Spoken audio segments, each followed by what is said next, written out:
마가복음 12장 마지막 부분을 읽었습니다. 그런데 이 말씀을 잘 이해하기 위해서는 이 말씀의 배경을 좀 살펴보아야 합니다. 우리 앞장에 11장에 어떤 사건이 일어났느냐면요, 예수님께서 예루살렘에 나귀를 타고 들어가셨습니다. 그리고 나서 예수님께서 가장 먼저 하신 일은 성전을 정화시키는 일입니다. 매매하는 자들을 다 쫓아버리시고 그곳 가운데 있었던 잘못된 시스템들을 싹 다 뜯어 고치셨습니다. 그리고 나서 문제가 터졌는데 그곳에 있었던 제사장들, 서기관들, 그리고 장로들이 나와서 이렇게 묻는 겁니다. 야, 무슨 권위로 이런 일을 하냐? 누가 이런 일을 할 권위를 너에게 주었냐? 라고 말하는 겁니다. 즉, 무슨 얘기를 하는 겁니까?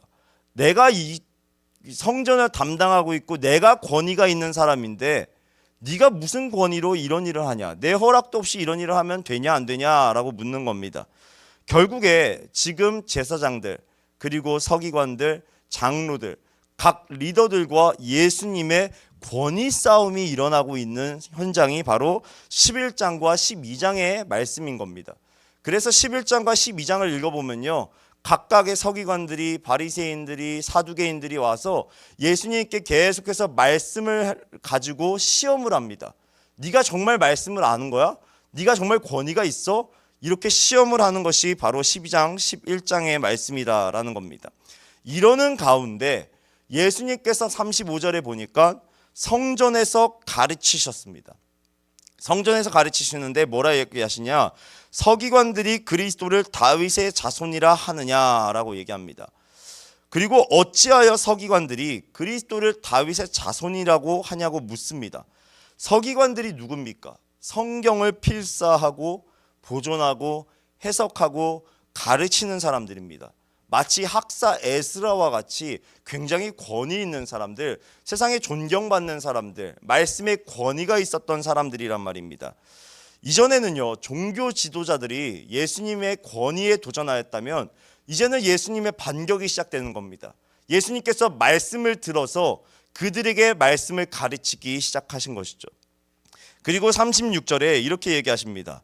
다윗이 성령에 감동되어 친히 말하되 주께서 내 주께 이르시되 내가 내 원수를 내 발 아래 둘 때까지 내 우편에 앉았으라 하셨도다 하였느니라. 여기 36절의 말씀에, 예수님의 말씀의 포인트는 이겁니다. 서기관들은 그리스도를 다윗의 자손이라 말하였고 다윗은 그리스도를 자신의 주라고 칭하였다라는 겁니다. 다시 한번 말씀드릴게요. 그리스도를 다윗의 자손이라 서기관들은 말하였고 다윗은 그리스도를 자신의 주라고 칭하였다라는 겁니다. 만일 그리스도가 서기관들이 이야기하는 것처럼 단순히 다윗의 자손으로만 왔다면요, 다윗보다 그리스도는 아래에 있는 사람입니다. 그리고 다윗의 혈통으로 태어났기 때문에 그분은 단순하게 인간일 뿐이었을 겁니다. 하지만 다윗은 성경에 보니까 그리스도를 누구라 얘기합니까? 나의 주라고 얘기합니다. 주. 어떻게 그럴 수 있을까요? 마태복음의 1장에 보면요, 아브라함에서부터 다윗 때까지가 14대고 다윗에부터 바벨론 포로기까지 14대고 포로기부터 예수님까지가 14대입니다. 즉 자신의 28대 손이 예수 그리스도란 말입니다. 그런데 만약에 저와 여러분들에게 28대 손에게 나의 주님이시오 라고 고백할 수 있겠습니까? 그거 불가능한 얘기입니다. 그리고 28대 손이면 까마득하게 제 학렬보다 낫단 말입니다. 제가 또 민씨 집안의 양반집 집안 사람입니다.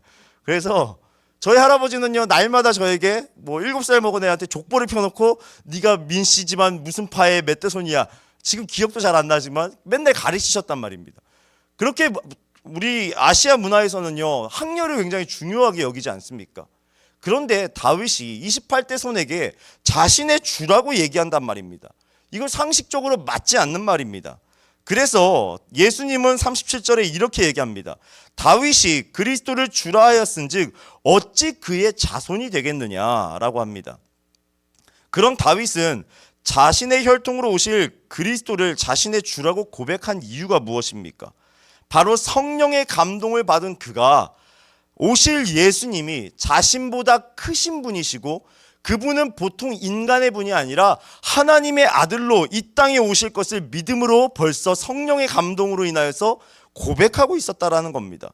그가 만약에 겸손하지 않았다면, 그분의 권위를 인정하지 않았다면 과연 28대 손으로 오실 예수 그리스도를 자신의 주라고 고백할 수 있었을까요?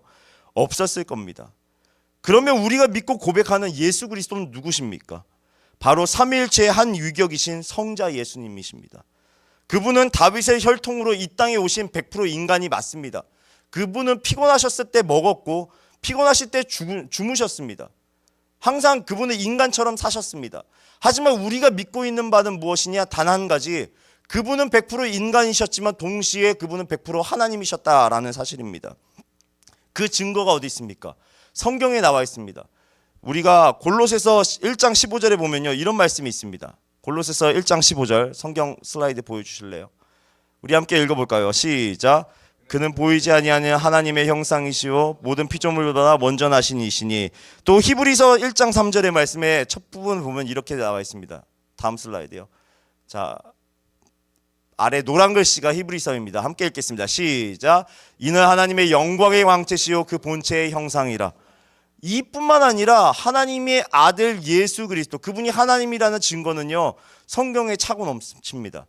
요한복음 10장 30절에 보면은 아버지와 나는 하나다라고 예수님이 분명히 말씀하셨고, 우리가 너무나도 잘 알고 있는 빌립보서 2장의 말씀을 보더라도 그는 하나님과의 본체, 하나님의 본체시나 자기 자신을 비워내셔서 이 땅에 인간으로 오셨다라고 분명하게 선포하고 있지 않습니까? 성경은 계속해서 예수 그리스도는 하나님이다라고 이야기하고 있습니다. 우리는요 이 예수 그리스도를 믿어야 합니다.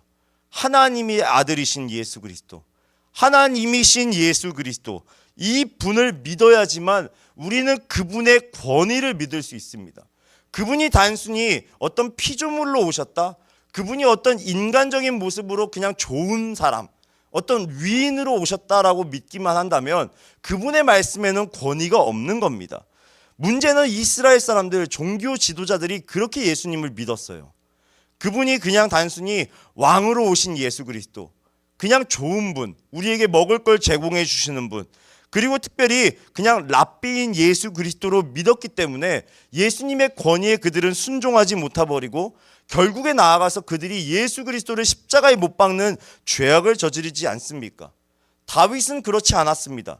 그는 예수님이 오기 전에 1000년 전에 살았던 사람이지만 반대로 겸손히 그분을 주라고 고백하였고 예수님 권위에 순종했던 사람이란 말입니다. 예수님을 제대로 아는 것, 이것이 우리의 신앙의 힘인 줄 믿습니다. 사랑하는 여러분들, 오늘 하루도요 이 예수님을 잘 알아가실 수 있는 저와 여러분 되기를 주님의 이름으로 축원해 드립니다. 그리고 하나님이신 예수 그리스도, 하나님의 아들이신 예수 그리스도, 그분께 권위가 있다는 것을 믿으십시오. 그리고 그분의 권위 아래 순종하며 무릎 꿇으며 나아가는 저와 여러분 되기를 주님의 이름으로 축원해 드립니다. 사람들은요 이 예수님의 말씀을 즐겁게 들었다고 합니다. 그리고 그때 38절 39절에 이렇게 얘기합니다. 예수께서 가르치실 때에 이르시되 긴 옷을 입고 다니는 것과 시장에서 문안 받는 것과 회당의 높은 자리와 잔치의 윗자리를 원하는 서기관들을 삼가라 라고 권유합니다. 서기관들을 삼가라. 서기관이 누구라고 말씀드렸습니까? 말씀을 보존하고 필사하고 해석하고 그리고 그들에게 가르쳤던 사람들입니다. 소위 말해서 지금으로 말하면 어떤 사람들과 같을까요? 신학자들이나 아니면 저 같은 목사들과 비슷했던 사람들일 겁니다. 그런 자들이 예수님께서 경고하는 대상이 되어버렸습니다. 왜 그럴까요? 그들의 행위와 마음의 동기가 굉장히 악하기 때문에 그렇습니다. 그들의 행위가 어떻습니까? 40절에 보니까 그들은 과부의 가산을 삼키며 외식으로 길게 기도하는 자니 그 받는 판결이 더욱 중하리라 하였습니다. 그 서기관들이, 말씀을 가르치는 사람들이 과부의 가산을 삼켰다라고 얘기합니다. 즉 과부의 재산을 착취했다라는 말이죠. 어떻게 이런 일이 있을 수 있을까? 보니까요 보통 당시에 남자들의 기대 수명이 짧지 않습니까?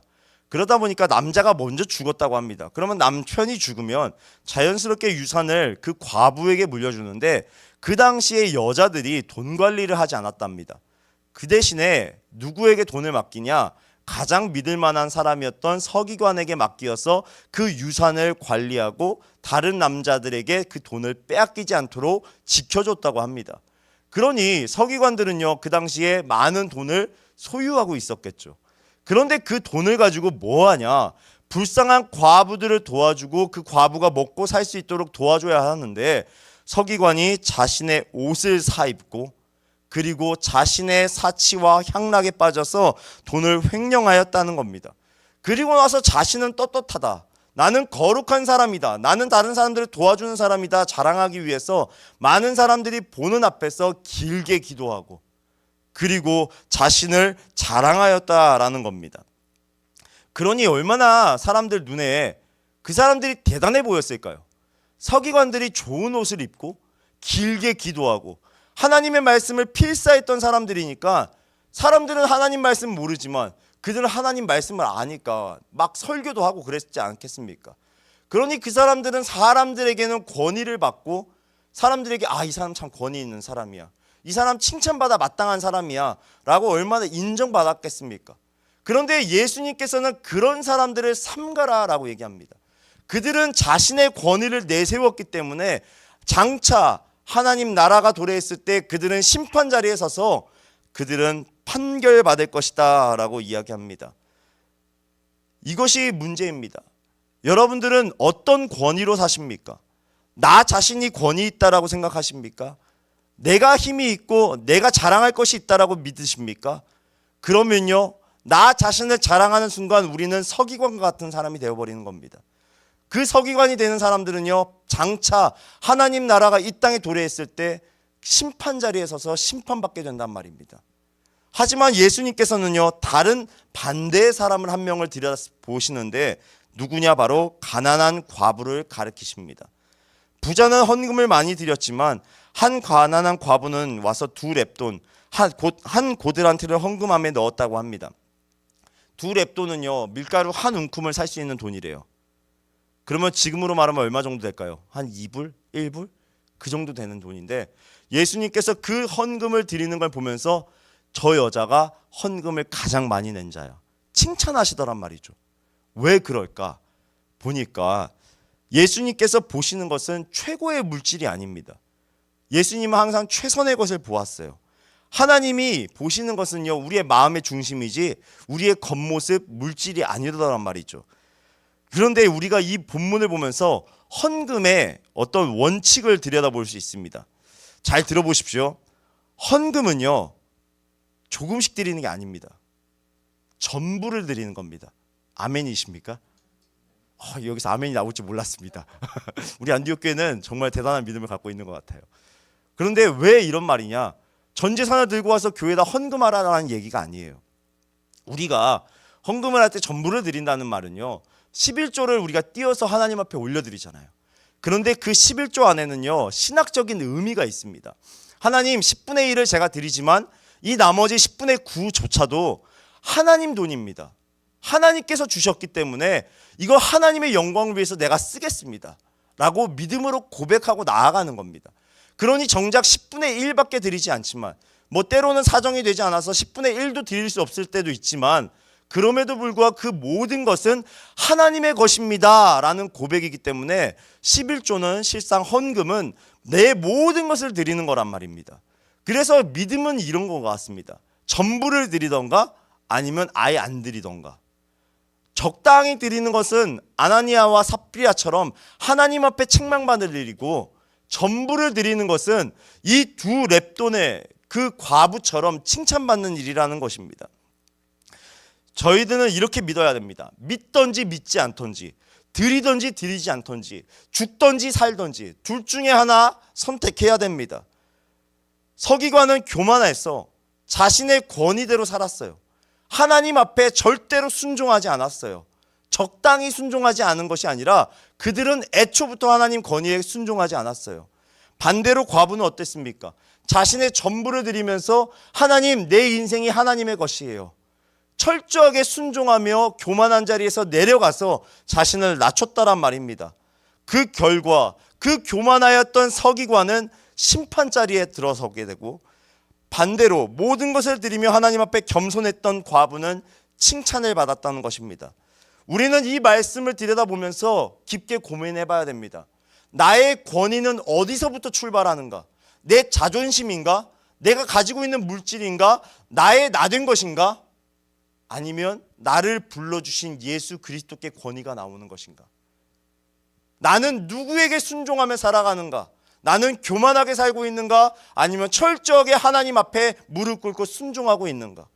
나의 삶을 들여다보고 내가 서기관의 삶을 살고 있는지, 두 렙돈을 드린 과부의 삶을 살고 있는지, 우리의 삶을 철저하게 들여다보아야 된다는 것입니다. 여러분들 다시 한번 도전해 드립니다. 드리든지 드리지 않던지, 예수 그리스도 앞에 무릎을 꿇던지 꿇지 않던지, 우리에게는 두 가지밖에 없는 겁니다. 적당히 무릎 꿇는 거는요, 어정쩡한 거. 하나님이 그 모습을 보면서 뭐라고 할까요? 너 나 놀리냐? 그게 뭐야? 라고 얘기하실지도 몰라요. 우리가 이 시간에 우리가 합심하여 기도하길 원합니다.